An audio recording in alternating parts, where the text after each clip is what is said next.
It all started with what I called my midlife crisis, which was about 2 years into private practice when I kind of had an oh crap moment where I paid off my student loans. I was very busy at work, and I was like, "Oh, is this all there is?" Paging Dr. Cook. Paging Dr. Cook. Dr. Cook, you're wanted in the OR. Dr. Cook, you're wanted in the OR.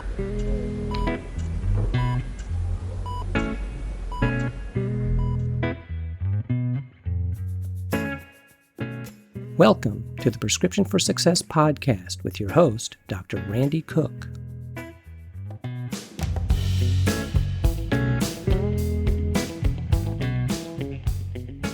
Hello, everyone, and welcome to Prescription for Success. I'm Dr. Randy Cook, your host for the podcast, which is a production of MD Coaches, providing leadership and executive coaching for physicians by physicians to overcome burnout, transition your career, develop as a leader, or whatever your goal might be. Visit MD Coaches on the web at mymdcoaches.com because you're not in this alone. And don't forget, CME credit is available when you listen with us. Just look for CMify in the show notes to learn how. My guest today is a dermatologist in Charlotte, North Carolina, where he's very interested in topics related to both personal and professional well-being for physicians. So let's hear my conversation with Dr. Scott Paviol. I am really looking forward to my conversation with Dr. Scott Paviol today. Scott is coming to us from Charlotte, North Carolina. He has some really interesting things to talk about. Scott, thank you so much for taking the time to be with us. I'm really looking forward to the conversation. Oh yeah, thank you, Randy. It's really a pleasure to be on here and get to chat with you. Well, let's get right into it. As we always do, we like to know a little bit about your origin story. I know that you are a Pennsylvania native and did your undergraduate education at Franklin and Marshall in neuroscience. Am I to conclude that you maybe wanted to be a neurosurgeon one day? You know, I actually never really wanted to be one. I did get recruited to be one while I was in medical school. And then I realized that because there are so few neurosurgeons, they're always on call. And that just wasn't what I wanted to do, even though I do really like working with my hands and such. But I just never was one for standing in the OR for long periods of time. So it wasn't cut out for me. So you did actually have some interest in neurology in the beginning. Yeah, I would say the thing about neuroscience and cognitive neuroscience that always interested me was the psychology component of it. Mm-hmm. And apparently you had known for a while that medical school was where you were headed. Is that correct?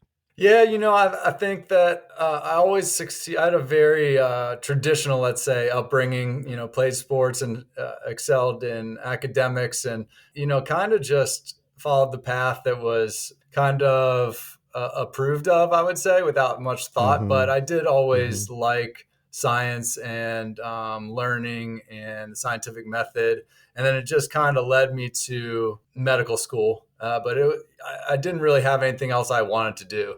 I see. And there were moments that, because I hadn't questioned much, where I tried to get a little bit outside the system and get perspective. Took a year off of medical school and did some research, and did my intern year in San Diego, which was far away from home.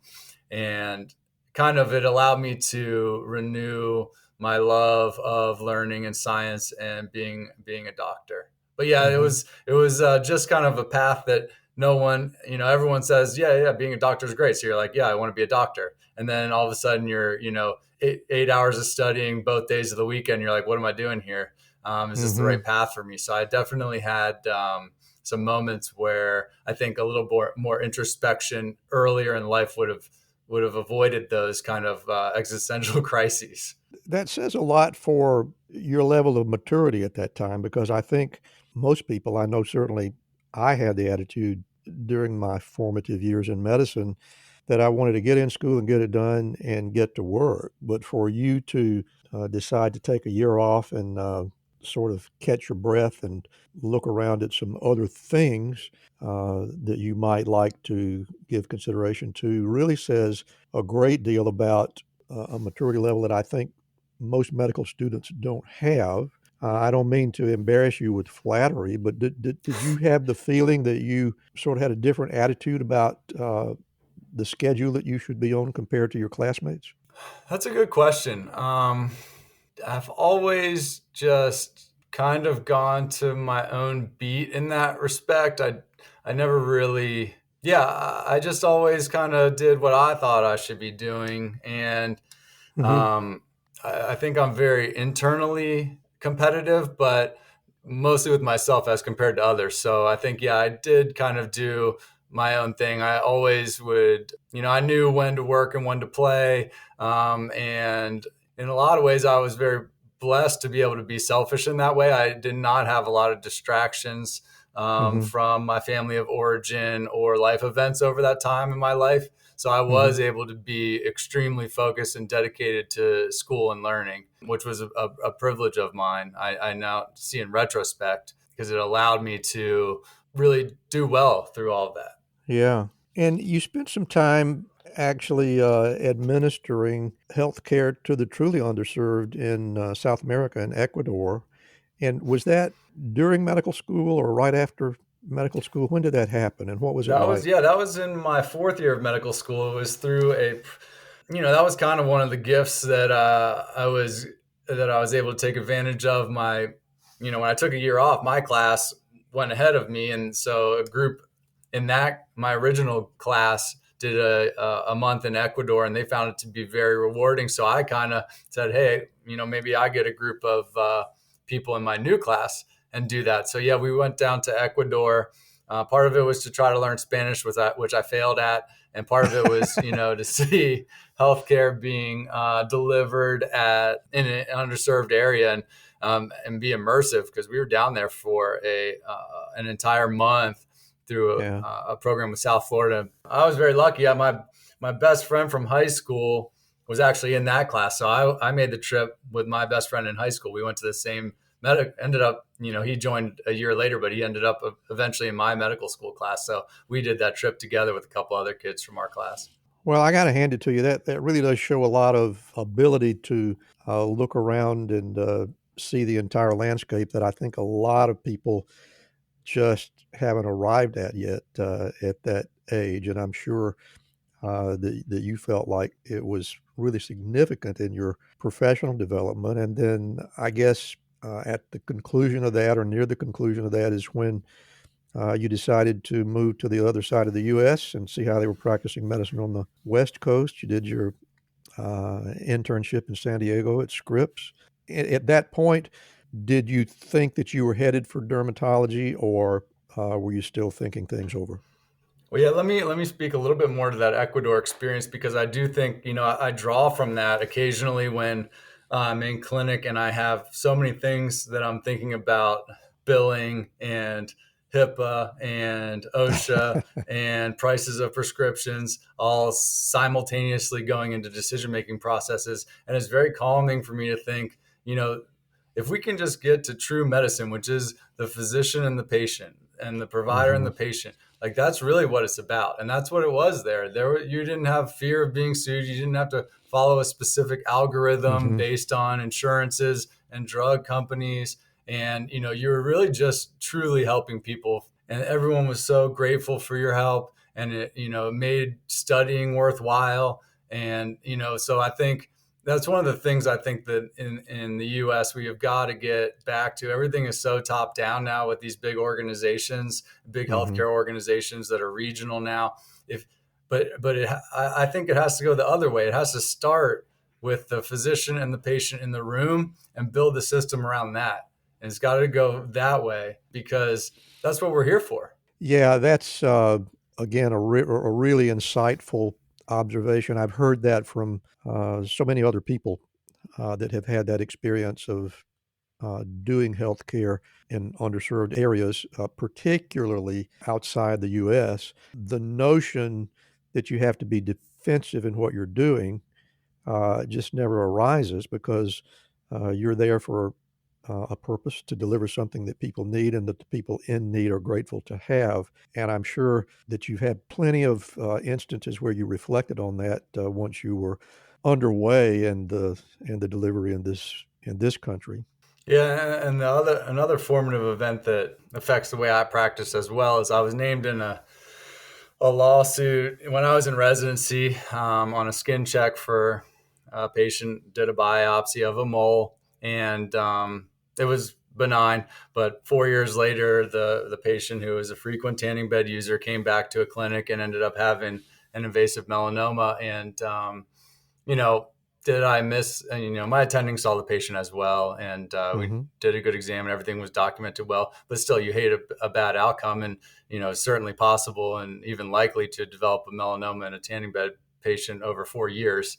But it made me feel like if I could get named on a lawsuit for something like that, you could get named for anything. And I just decided that I'm not going to practice in fear of being sued. I'm going to practice the way I want to. And if I go down like that, then it wasn't meant to be. And I'll find another way to be impactful in medicine, because if I practice defensively, I'm costing every person my true opinion and what I think needs to be done in every circumstance. I'm a sports guy too. So it's like, I don't want to play not to lose, because what happens when you play not to lose, you lose. So yep. I just have to, I've been able to stay in that mindset of just do the right thing over and over and over. And if you go down like that, then I can sleep at night going down like that. That's a really great attitude, and shows a lot of wisdom on your part. But getting back to your training, yes, in the course of doing your internship on the West Coast, I assume that you obviously were looking for a dermatology residency at that time, and you settled on Michigan. This is yes. Puzzling to me. Now, you did your medical training at Penn State and your specialty training at Michigan, and I'm wondering who you pulled for in the Big Ten.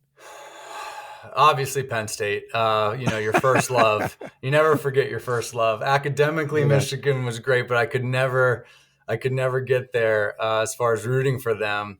Took a lot of flack while I was at Michigan. I was going to say that had to be a lot of flack. Yeah. And, if they're not playing each other, I'll slightly root for Michigan, but the first love, growing up in central Pennsylvania. And I always liked sports wise, college sports, because, the high schools some of the kids went to, et cetera. But yeah, Penn State all the way on that. And yeah, as far as, I kind of grew up in, I call it the Bermuda Triangle of Pennsylvania. So I grew up near Hershey, where they make the chocolate. And then I went to a small liberal arts school in Lancaster called Franklin and Marshall. And then I was admitted to medical school after my sophomore year of college. Actually, they had an early assurance program. We had a really, really good medical school advisor from Franklin and Marshall. He ended up going to Hopkins after he was there.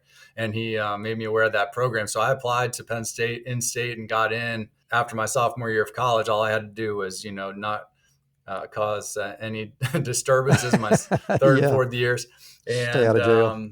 Yeah, exactly. So then I went straight to Penn State for medical school. And in retrospect, I think if I would have had a little time, I would have appreciated it a little bit more, because right away it was kind of like, whoa, I wish I had time to decompress from college. But and then at Penn State, I was like, man, I got to live somewhere else. So I did that year in research in DC, and then I decided I wanted to do dermatology during that year. And then I applied to intern year and resident and dermatology residency at the same time. So I matched at San Diego first. My uncle lived out in San Diego, and some of my friends from my class that were ahead of me were already there. So I was like, hey, this sounds like a great year to live in San Diego. Nice. And then Michigan was the program that I wanted to go to for dermatology. It was a bigger program, got ranked as a top 5 program at that time. And, I think I have probably a Big Ten mentality kind of in that, kind of workmanlike. And I liked a lot of the things that they were really heavy in medical dermatology. And so, but I'll tell you, the move from San Diego to Michigan was a very tough one. I hadn't seen the light from Pennsylvania. So if I would have gone from Pennsylvania to Michigan, it probably would have been easier. But once you taste that sunshine, it's hard to go to Michigan after that. I was going to say the climate shock must have been awful. Yeah, so it was already in the cards, and you move there in the summer, so it's not so bad. But yeah, man, in the winter time, it is tough up there. And that's, my wife's from South Carolina, so after residency, we were definitely looking south.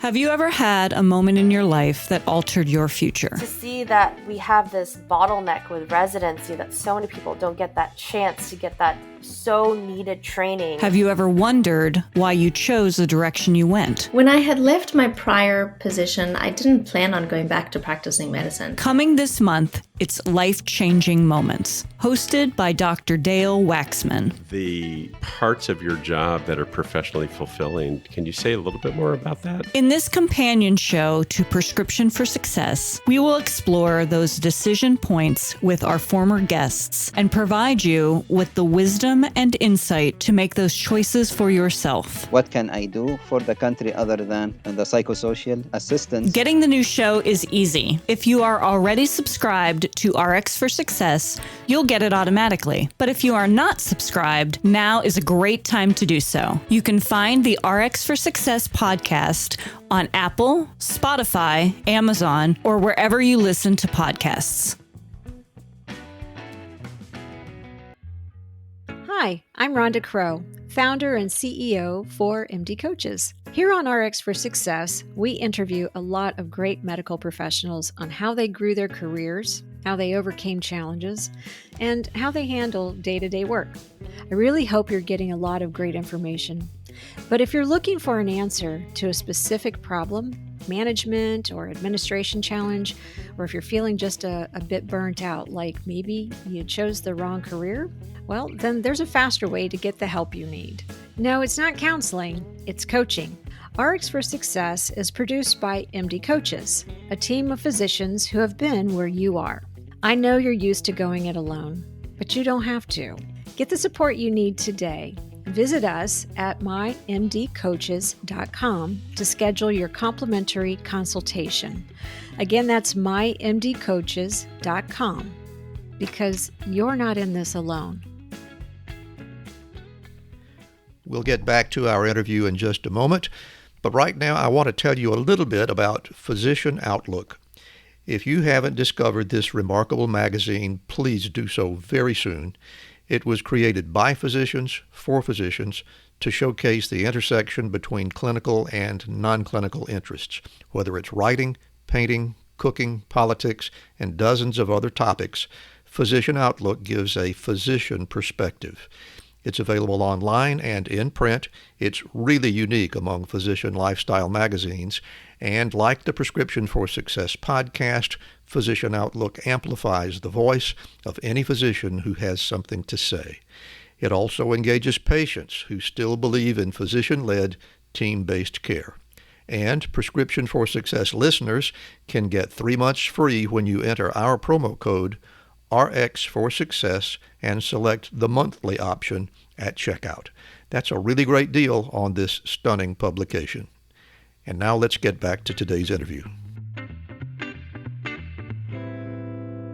You clearly had in mind some sort of change, whether it be working conditions or climatic conditions or whatever, but you decided to move to the South. Sounds like your wife had an influence on that, which is understandable. Yeah, and I mean, I actually always was trying to move to the Southeast in college. When I was applying to colleges, I wanted to go to UNC, Duke, Wake, or William and Mary, and I got and UVA, and got waitlisted at all 4 or 5 of them. So then in applying to medical school, I knew I wanted to go to Penn State because it was in-state tuition and nearby. But then residency, I would have liked to have gone to UNC or Duke or Wake, but that wasn't in the cards either. So I figured they can't stop me once I have my MD in residency. So I just came down here after that. If at first you don't succeed. I got to think that the proximity to your wife's childhood home had to have had an impact. But what a great place to be in the Charlotte area. That's really, it's got the best of just about all the worlds that I can think of. Would you agree? Yeah, I just love the 4 seasons. And it's just a warmer version of Pennsylvania in that respect. But you still get the snow. That's one thing about San Diego that was interesting. It was like being on a movie set sometimes because it was so sunny and nice every day. I like I actually like weather. So I really like the Carolinas, I think. And I like being on the East Coast too. I love it here. Well, let's talk about your practice situation that you moved into in Charlotte. Now, were you in a multi-specialty group from the start? Tell me the story of that. Yeah, so I interviewed several places coming out of Michigan, and some private practices, one in Boone, one in Charleston, South Carolina, Hilton Head, Pinehurst, and Charlotte. And the group I ended up choosing actually was a physician that my original partner was a physician that graduated from Michigan a few years ahead of me. I didn't know her at the time. She was part of a physician-owned multi-specialty group in the region. So it is very physician-friendly in a lot of ways, meaning, the group originally started with a bunch of practices that joined together in the 90s for just a bit shared resources, HR, billing, coding, and then insurance leverage. And it's evolved, but from there and gained a lot of steam. And it's a little different than some of the bigger groups that you see because it is physician boarded. So everybody on the board is a physician outside the CEO and the COO. Their model is essentially really nice income, low buy-in, no real estate.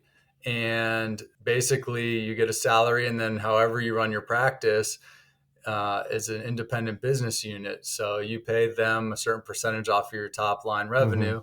And then you get to be as productive as you want to be. So it's an incentive-based model, which I really like. And they kind of leave you alone as long as you're doing well. Nothing wrong with that. I think I love the autonomy and the decision-making. I think I'm a sports GM at heart. I really like building teams and offices, and it allows you the freedom to choose who you're working with and how you want to structure your office, which gives me a lot of pleasure in medicine is having that autonomy. So it's a pretty big organization, 70 locations, is that correct? And are they all in North Carolina? They are all in North Carolina, yes. I'm a little surprised that it hasn't spread. I think it's one of the better models in healthcare for physicians for the reasons I spoke about before. I think, one of the things holding Piedmont back is due to the structure that it is, which is, you have offices that can run how they would want to run, but that comes with the expense or the downside of, not everyone is as unified in their vision and direction of the organization. And it started as just some smaller offices. So how do you stay with that model, but also have the ability to have some uniformity and some familiarity between offices? So I think that's what they're struggling with a little bit now. My impression of that would be maybe it's not such a big problem. My impression nowadays is that unfortunately in the medical world, like all businesses, we tend to think that bigger is better. The banks have gotten bigger and the grocery stores have gotten bigger and everything has gotten bigger. But when you're talking about something as personal as healthcare delivery, I don't know that that's necessarily the right mindset to be in. Would you care to react to that attitude? Yeah, this very rhymey phrase came to me the other day, and it's probably has been said before. I don't know, maybe I heard it, but you care a lot more when your name's on the door. I like that. So, it's just true because every patient that coming in and out of your office at Paviol Dermatology, part of Piedmont Healthcare, that's my name. And so I care about it. It's not, I'm not handing off patients. I'm not checking in and out. It's the totality of the patient experience is ultimately what I'm responsible for. So I think that smaller is better. It's kind of like Chick-fil-A franchise owners have to be in the store every day. I do think that is a good model. And I'm really very impressed when I look over your resume that you appear to have a much bigger picture outlook than a lot of young physicians in terms of an awareness of the things that are going on around you that are important, that can affect your way of life, that can have an impact upon how you practice. And I'm thinking specifically about the Mecklenburg County Medical Society, where you're very active. I have to tell you that back in the time when the earth was cooling and I was getting into practice, we really didn't want to have, people my age didn't want to have anything to do with county medical societies and state medical societies because they were always attached at the hip to the AMA. Mm-hmm. So tell me about that. Tell me about your experience and your interest with organized medicine. I like to think of myself as a positive disruptor. And it all started with what I called my midlife crisis, which was about 2 years into private practice when I kind of had an oh crap moment where I paid off my student loans. I was very busy at work, and I was like, oh, is this all there is? Which is not that bad. I was taking good care of patients, but I was searching for, it was kind of like the learning of residency had, I kind of taken off from reading journals because I was really fresh out of school. So I was up to date on everything. And then I was like, okay, I paid my loans off. This is all there is. I just ended up reading an email that said Healthcare Leadership and Management Program from North Carolina Medical Society. I was like, I hadn't learned anything in a while. Let me take this course. And it was a really great course. And I got to know a lot of really good people. And it really taught me that there are a lot of docs out there that really think differently. And sometimes you just get so siloed and your nose is down in the chart so much that it was extra work, but it gave me energy and in a different way. So it kind of revived my belief in medicine. And just through that, it's just funny when one door opens, like everything can open. So from that, I met a couple people. My mentor is Tina Knott Ochdog, who's head of physician development at North Carolina Medical Society. So I decided to get a mentor, and then I decided to take another course the next year. And I kind of recruited some of my friends to take the course with me. And then those friends are the ones that invited me to be on the on the Mecklenburg County Medical Society. Now, granted, nobody really wanted to be involved in that, and I generally don't join a lot of groups. But I just wanted to hang out with them because I knew that they were great people. And I had started a blog with one of the people at that point, Mark Carruth, about just our ideas and musings on the future of medicine, how to make medicine better, some of the stuff we experiment with in our practices. And then, basically nobody else really wanted to be president, but I was to a point where, I had developed this career mantra of being physician-led change in healthcare. And, it got to a point where it's like, I didn't study this hard and work this hard to go down like this, to be someone that doesn't have impact on a larger scale for physicians, because I believe in medicine and I believe in doctors. And we're just, I just saw so many people like giving up. And I don't know. I like to empower people. I see a lot of talent and I see things in people. And I just think that if we can get docs to really be who they can be and stand up, we have so much power to influence change in our profession.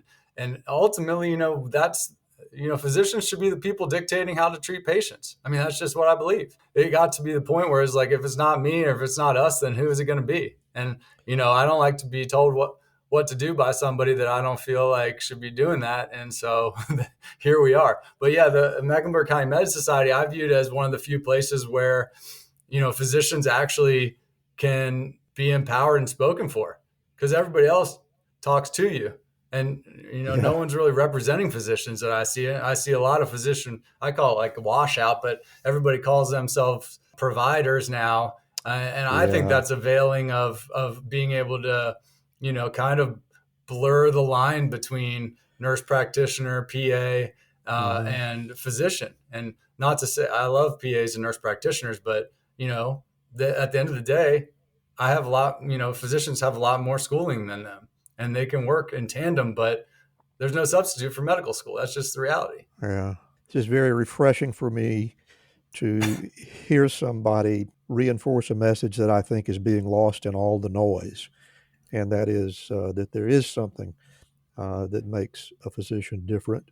And you can't do all the things that a physician is capable of doing unless you do the things that it takes to get there. I'm going to read a little quote from your bio page, I think, that I'd like to get some comments on Leadership College scholar Scott Paviol shares how he transformed their office space and incorporated mindfulness techniques among their staff. You want to talk about that a bit? I mean, this sounds to me like you have figured out that if you're going to do the best that you can do for your patients, everybody around you has to be on the same page, has to be on the same team. So can you talk about that a bit?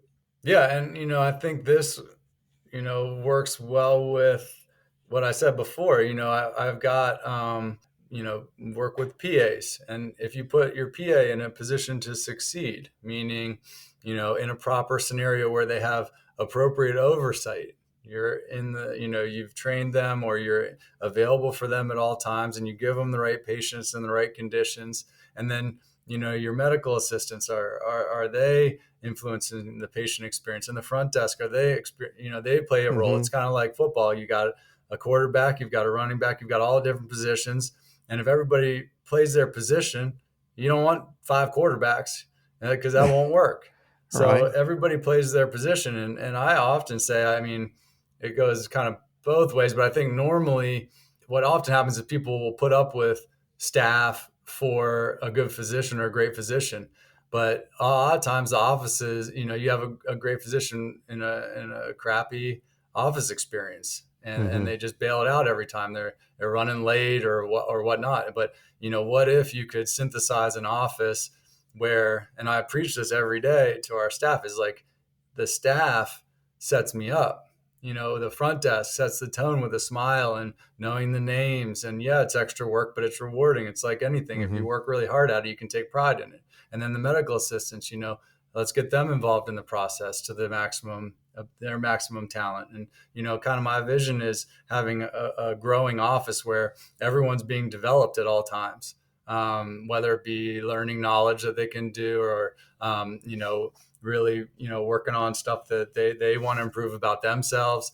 And, if you can build that is more rewarding than salary, is more rewarding than recognition, because you're helping people gain skills that translate in all aspects of their lives as well. And I want to get a little bit deeper into that.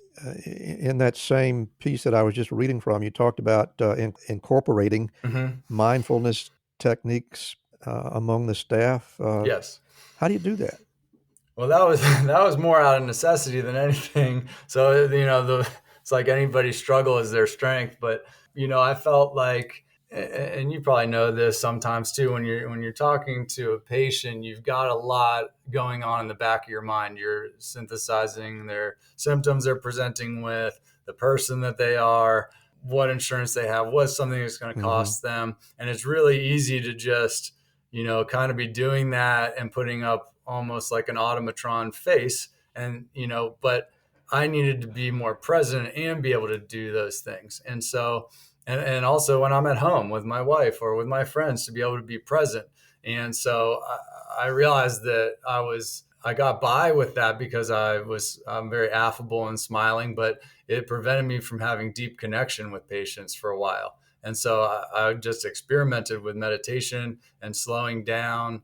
And this is kind of where I got into the coaching stuff too, is like what got you here won't get you there. So, my unilateral focus and knowing the complexities of the Krebs cycle is great and all, but patients don't really care about that. They want you to be able to hear them, see what's bothering them and be able to come up with a solution that's specific to them and their life. And sometimes the best impacts I've had with patients have nothing to do with any medication or diagnosis I do. It's just hearing them and being with them.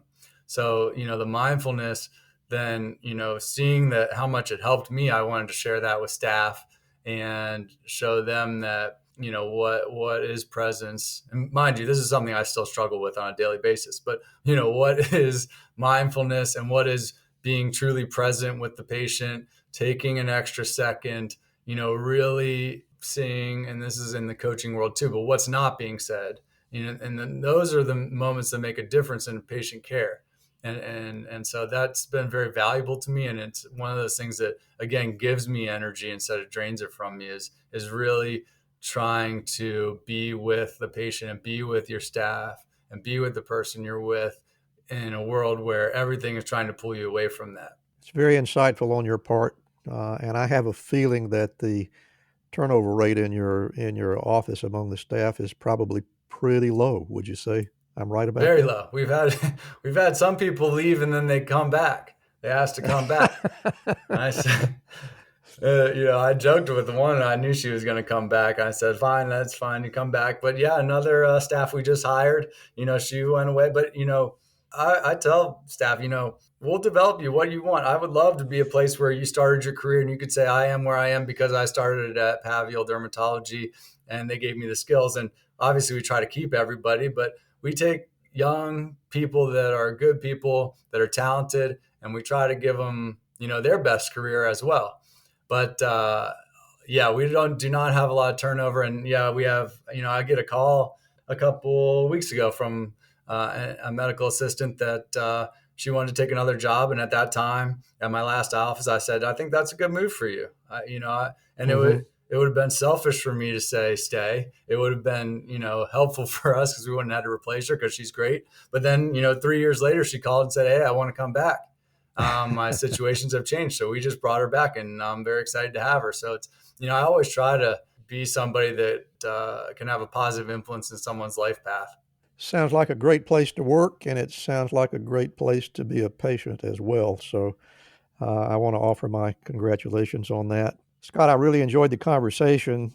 What I'd like to do at this point is move along to what we really came here for, and that's where I get out of the way and give you a chance to say what you have on your mind. So I'm going to close my mic, and audience, Dr. Scott Paviol is going to give us his personal prescriptions for success.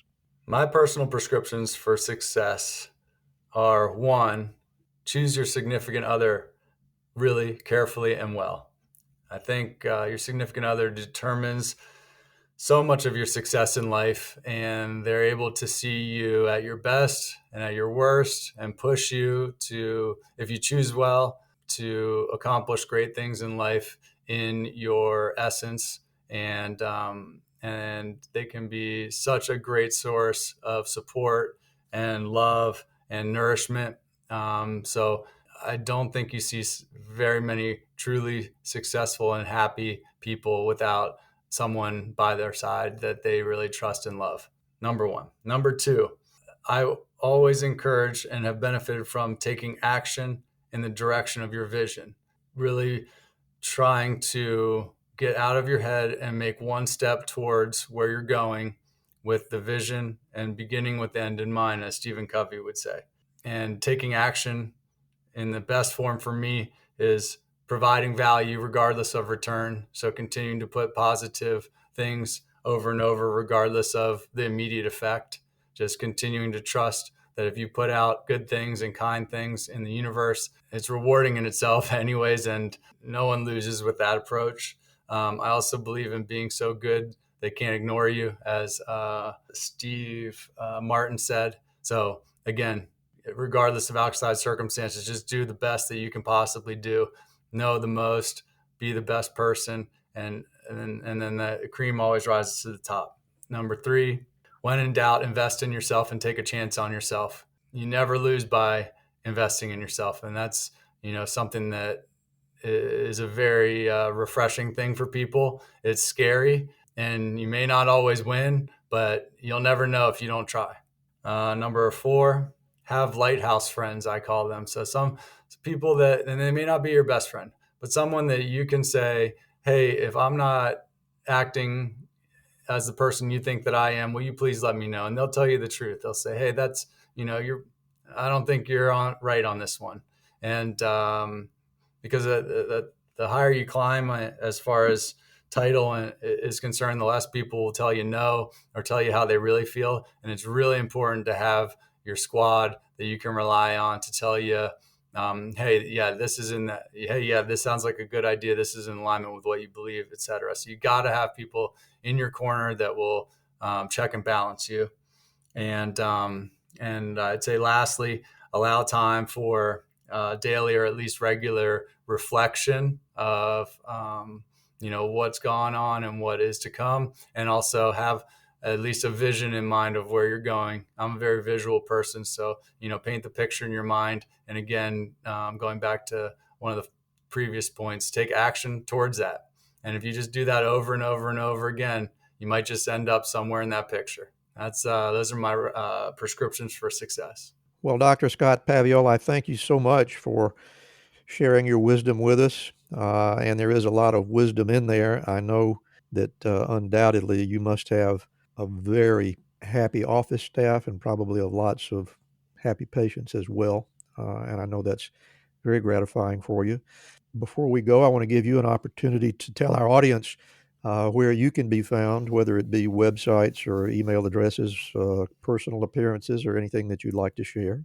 Yeah, luckily, I think I'm only the only Paviol MD in the country, so I have a very unique last name. So you can find me at pavioldermatology.com, Paviol Derm on Instagram, and I like LinkedIn as well. I think the community there is great. So those are the best places to find me. And I'll mention as well, I do a lot of snooping around in everybody's life before I get them on the show. There is a great YouTube video that you participated in some time ago involving a mindfulness exercise. Oh, yes. And if people go to YouTube and in the search box put Scott Paviol MD, they'll find it right there. And I encourage them to do so. And Scott, once again, thank you so much for being with us on Prescription for Success. It really has been a pleasure. Thanks for doing this. We need more of it out there. Been a pleasure. Thank you so much for joining us today. You can really help us with a 5-star rating. That'll give our podcast much more visibility. And also, please look for exclusive content on our Patreon page, including membership-only material like personal rapid-fire Q&A sessions with our guests. To be sure you never miss an episode, visit our website at rxforsuccesspodcast.com to subscribe. And while you're there, learn how to get CME credit from CMify just by listening. Special thanks to Ryan Jones, who created and performs our theme music, and also to Craig Clausen of Clausen Solutions Group, who edits the show. And remember, be sure to fill your prescription for success with my next episode.